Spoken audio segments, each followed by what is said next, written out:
Berikutnya perwakilan dari Asosiasi Penambang Nikel, Pak Komjen Pol Purnawirawan Nanan Soekarno. Monggo, Pak. Terima kasih, Pak. Bismillahirrahmanirrahim. Assalamualaikum warahmatullahi wabarakatuh. Semangat pagi, salam sejahtera.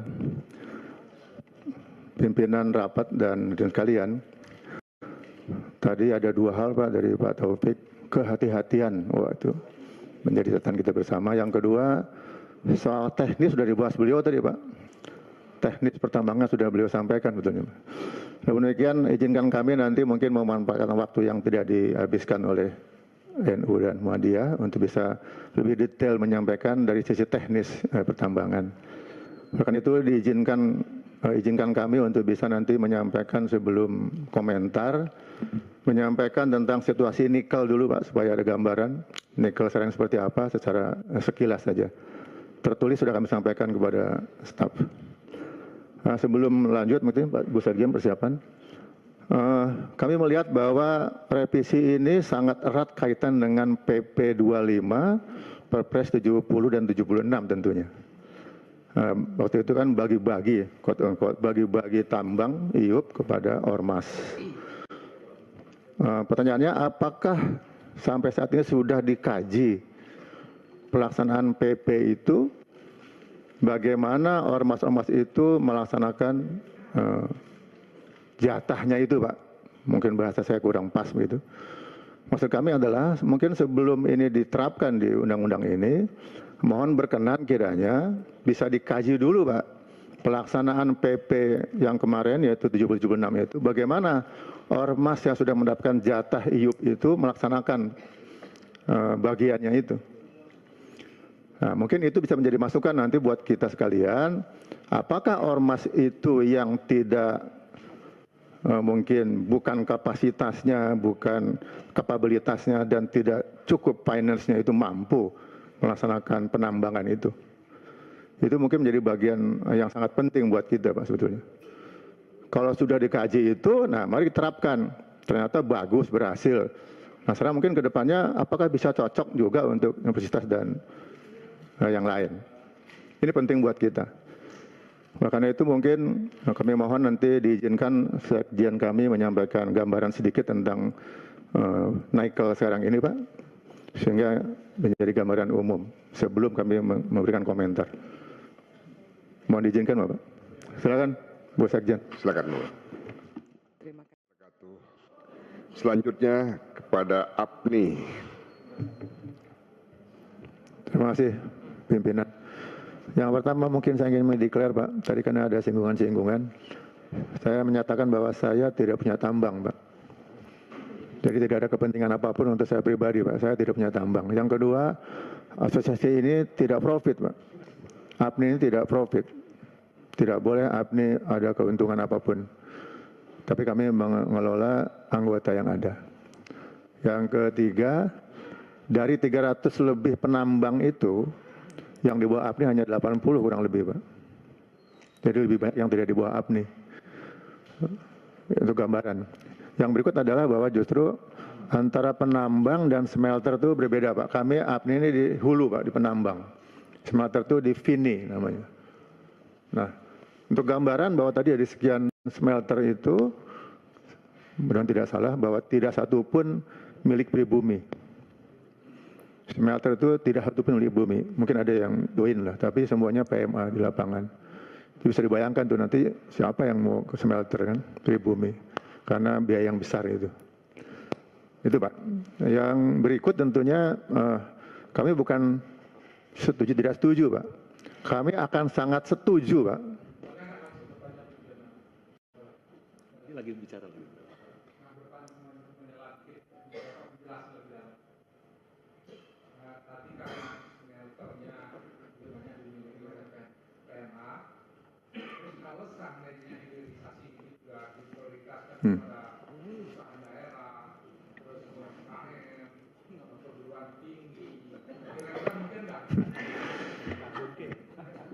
Mohon maaf, Pak, sangat amat tidak mungkin kalau dari finance, Pak, boro-boro kita, Pak.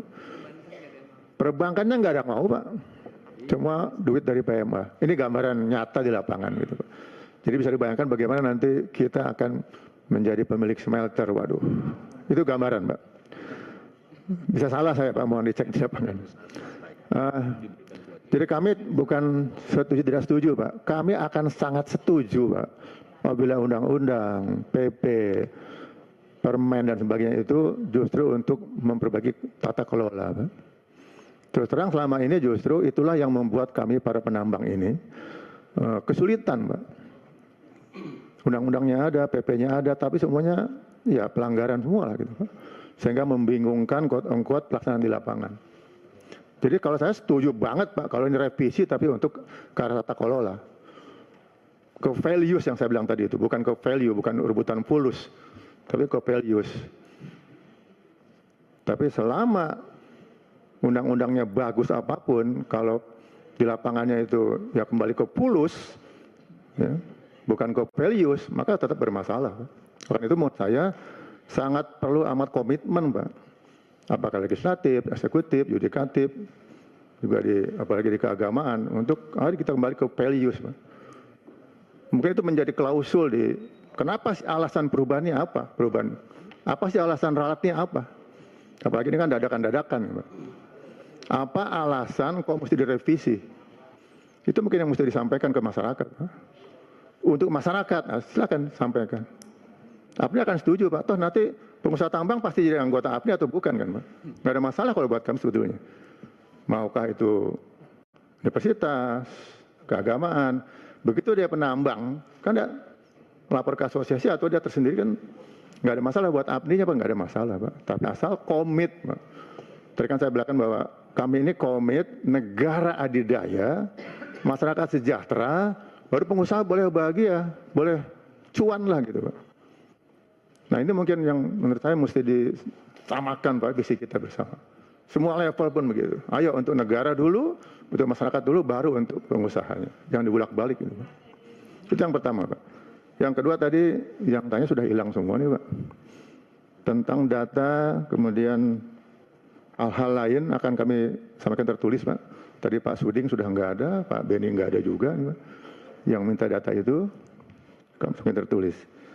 Yang berikut mungkin tadi mekanisme saya tidak percaya dengan atau kami tidak percaya dengan dengan NU dan Muhammadiyah. Bukan itu Pak maksud saya, Pak. Tapi kami menyampaikan bahwa inilah kesulitan kita di lapangan sehingga nanti menjadi pertimbangan bagaimana keagamaan, ormas, apalagi UMKM bisa mengelola dengan baik. Itu Pak maksudnya, Pak. Bukan kita tidak percaya. Itu Pak. Kemudian soal privilege tadi, tentunya nanti akan kami sampaikan juga bahwa ada hal-hal yang perlu disampaikan tertulis, Pak. Detail yang diminta oleh Pak Suding tadi. Yang berikut adalah mengenai prioritas tadi, Pak. Kami sangat concern bahwa kalau orang atau entitas itu punya kapabilitas, punya kemampuan, nggak ada masalah Pak menjadi penambang. Tapi statusnya menjadi penambang kan, Pak. Bukan universitas, bukan NU, penambangan tidak Pak. Pasti dia punya PT, punya perusahaan, dialah penambangnya. Jelas kan itu Pak. Nah namun di lapangan banyak kasus Pak, dia punya IUP, ya sudah serahkan ke orang, dia jual gitu Pak. Saya dapat IUP, jual. Saya dapat IUP, JO kan gitu Pak. Ini mungkin maksud kami harus diantisipasi. Ya itu yang menjadi masalah di lapangan betulnya. Tadi kan dari awal saya katakan, sudahkah Bapak Ibu melihat, meneliti pelaksanaan PP berapa? 7076 itu, Pak. Kan sudah ada yang diberikan, Pak, selama ini. Dicabut IUP-nya orang, kasih ke orang kan gitu, Pak. Mohon maaf bahasa saya kurang bagus lah gitu. IUP-nya cabut, kasih ke orang. Nah, apakah orang itu sudah atau seperti apa melaksanakan selama ini, Pak? Apakah juga di JO kan juga atau dia juga nyuruh orang juga, dia jual juga? Nah, kami mohon itu yang Bapak bisa mengecek, Pak, gimana sih pelaksanaannya PP itu. Agar nanti ini keluar undang-undang ini juga tidak sama dengan masalah yang ada timbul dari PP itu, Pak. Itu aja sebetulnya, Pak.